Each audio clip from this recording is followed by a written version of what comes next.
I'm actually starting the first of a 30-part series looking back at OSU recruiting over the past 30 years. I had stacks and stacks of releases and magazines and everything that I've been hoarding. I think I'm a hoarder is what I would probably put it best. And I finally now have a chance with no football or no basketball to talk about, at least that's going on right now, to do some of these look backs. I'm looking at the last 30 years of recruiting. I've done 1990, 1991, and 1992 already. And the one I'm going to release today is 1992.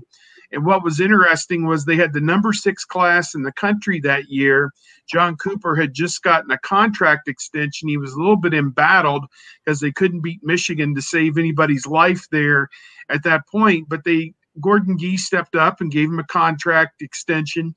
And he was the president then of Ohio State. Before the tie or after the tie? This was before the greatest win ever of the tie. That came later in 92. But so I think he was 0-4 at this point. So the tie made him 0-4-1.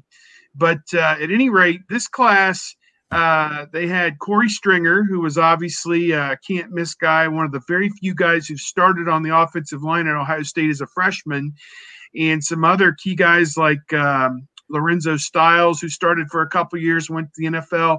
But they had a couple throw-ins in this class. Eddie George from Fork Union was not a heralded recruit.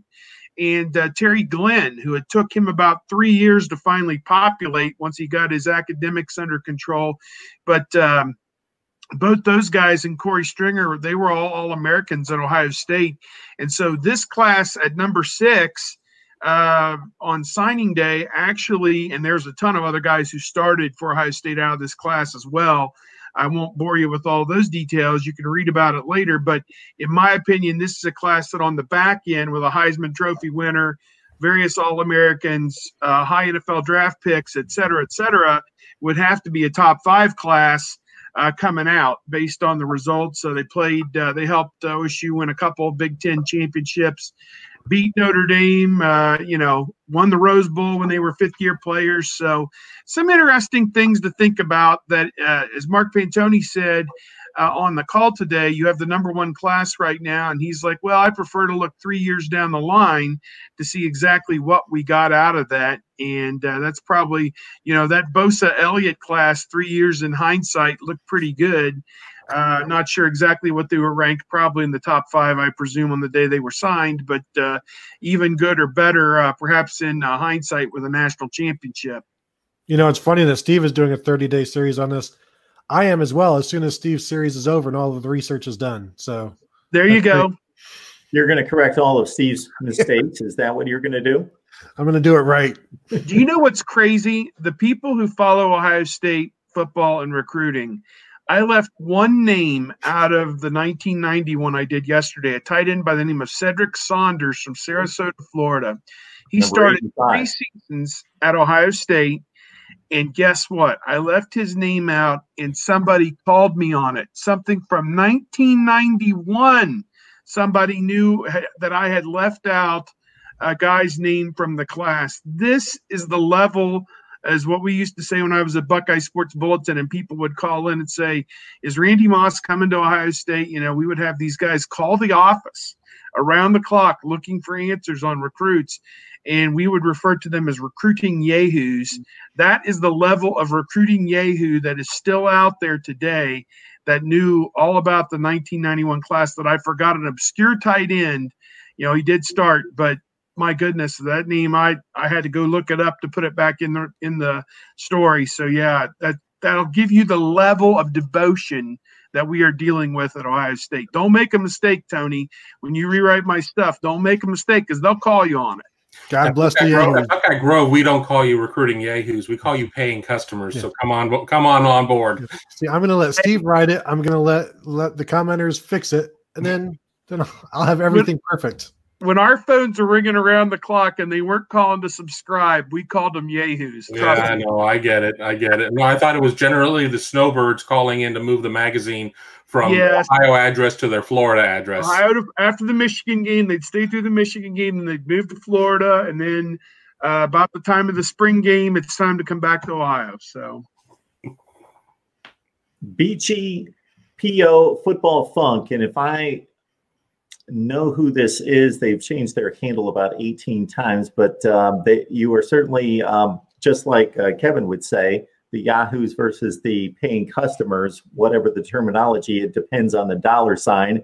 So we will gladly post your trash talk or your insults to Ohio State football if it includes a dollar sign in front of it. So thank you so much for the contribution to the channel. Mark Rogers TV, the voice of college football. We talk Ohio State and college football across the board. We're in the middle of a scheduling preview series where I'm making my record projections for the next season. Got a question for you guys. Just so I've run the numbers on this, and I'm a bit surprised. How many teams in the Power 5, those 75 teams in the Power 5, do you think from 2018 to 2019, and the same held true from 2017 to 18, either increased or decreased their win totals by at least 3 games? Out of 75 teams, how many do you think had what I would consider to be a pretty drastic change in their status from, let's say, 6-6 to 9-3, or from 5-7 to 2-10, where their win differential changed by at least 3 games? I'll say 10. I'll say 5 or 6. I think like a Wake Forest, I don't know what they were the year before, but it seemed like they were on their way to having a pretty good year. And I know they fell apart at the end. I'm just trying to think of examples off the top of my head of teams. I think West Virginia may have been improved a little bit. I don't know. So it would be 20 teams out of 75 this past year, and it would be 23 the previous season. So that surprised me, because I generally think whatever program you are, elite, very good, on down the line, you pretty much generally stay there. And college football is the most predictable sport. And I think when it comes to the elite during this college football playoff era, that would be true, but I was surprised. So just think back 1 year in the Big Ten, 5 of 14 teams in the Big Ten, more than a third of the league, it changed by at least 3 games, meaning Minnesota went from 6-6 to 10-2. Northwestern went from 4 to 3-9. Indiana went from 5-7 to 8-4. Illinois went from 3-9 to 6-6, and the other one would be Wisconsin went from 7-5 to 10-2. So it surprised me that more than a third of the Big Ten and 5 ACC teams out of 14 had a win differential of at least 3 games, either increasing or decreasing from one season to the next.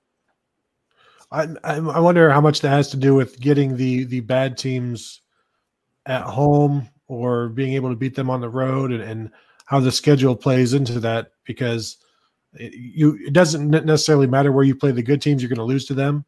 But if you get the bad teams at home, you're generally going to beat those. And the year before, maybe going on the road, you couldn't.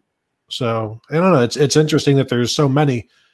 How many of those was it? Mostly bottom of the ledger of the second half of the teams, or was it a mixture, or what does the makeup look like? In terms of increasing and decreasing, that would be this last season, 12 of the 20 increased by at least 3 wins, and the other 8 decreased by at least 3 wins. But did they finish upper division or lower division? Like how many?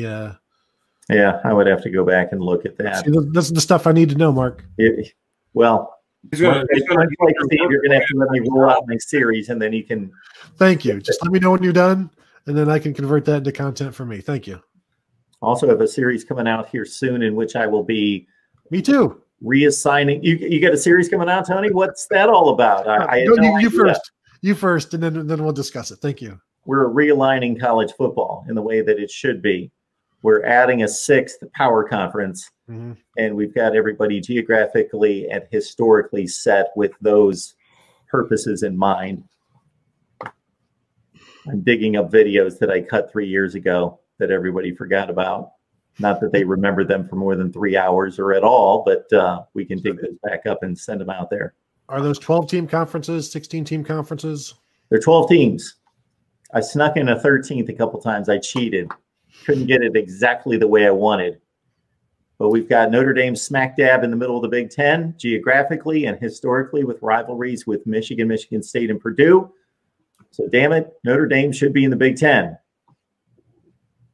But they're in the ACC.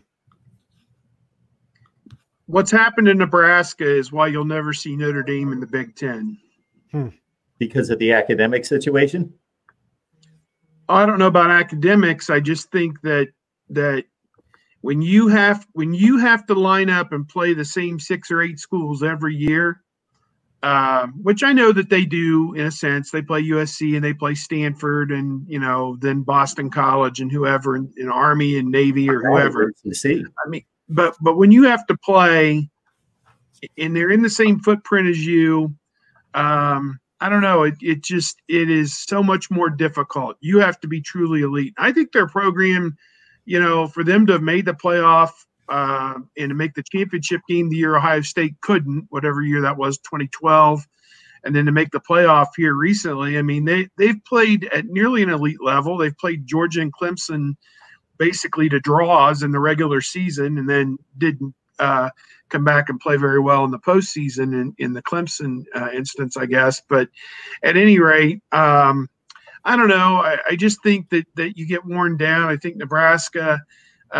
you know, is an example that, I mean, as Kevin has pointed out, they can't recruit Texas like they used to because they're not playing on television in Texas like maybe they were when they were in the Big 12. They're more of a Midwest program now, and they can't get the talent that they want to come to Nebraska and play. I just don't know, you know, again, Notre Dame is an adjunct member of the ACC, playing 1 or 2 tough ACC teams, and then the dregs of the conference, a couple, 2-3 games a year. I don't know if that is representative of what that would be like if they were a full-time member.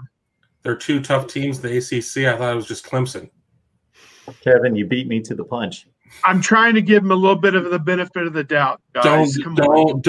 Don't bend the facts just for a good narrative. The ACC is 1 team. Yeah. Look out for North Carolina this year. Maybe. Sam Howell, maybe. I'll give you that. I mean, you know, let's just have a season. Let's just have a season. Let me see it.